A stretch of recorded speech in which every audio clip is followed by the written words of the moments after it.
नमो नारायण। आज सपनीमा यी वस्तुहरू देखियो भने के फल लाग्दछ भन्ने विषयमा आज हामी 10वटा सपनीको बारेमा भिडियो बनाउन गइरहेका छौँ। हामी युट्युबमा सुरुवात गरेको आज मेरो यो दोस्रो भिडियो हो। हजुरहरूले मैले बनाएका यी भिडियोहरू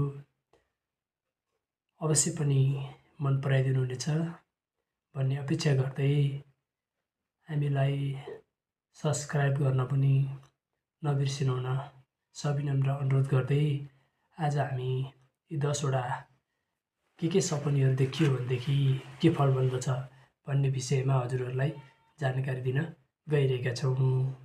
र अब भिडियो सुरु गरौँ है त। सपनीमा आँखामा गाजर लाग्यो भने के दोष मिल्दछ, के फल मिल्दछ भनेदेखि शरीरमा कष्ट आउने, शरीरमा चाहिँ बिरामी हुने, यस्ता प्रकारका फल मिल्दछ। अनि आफ्नै हातहरू, सपनीमा आफ्नै हातहरू काटिएको देखियो भने के फल मिल्दछ भनेको आफू नजिकको मान्छेको मृत्युको खबर आउने भन्ने फल मिल्दछ भनेर भन्छ हेर्नु सपनीमा। अनि त्यसै गरी उजाड बगैँचाहरू देख्नुभयो सपनीमा भने के फल मिल्दछ भन्ने हुन्छ भनेदेखि दुःख पाउने, कष्ट पाउने यस्तो सङ्केत देखाउँदछ।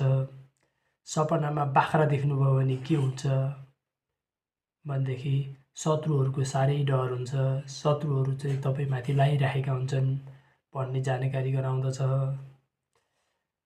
सपनीमा यदि तपाईँ उड्नुभएको देख्नुभयो भनेदेखि कुनै पनि तपाईँसँग भएको जुन समस्या थियो त्यो समस्याबाट छुटकारा पाउने भन्ने हुन्छ।